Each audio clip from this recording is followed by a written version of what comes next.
Here we have the server cable management accessory, and we are going to show you how to install the bracket to the slide.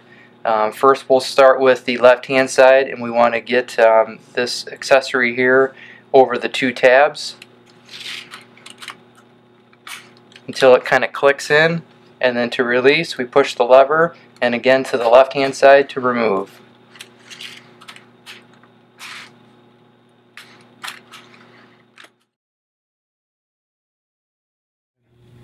Here we have the server cable management accessory stability arm. We'll show an installation video on attaching it to the slide. Step one would be to lift this top portion up until it clicks into position. Okay, step two here is to clip on the stability arm onto the slide.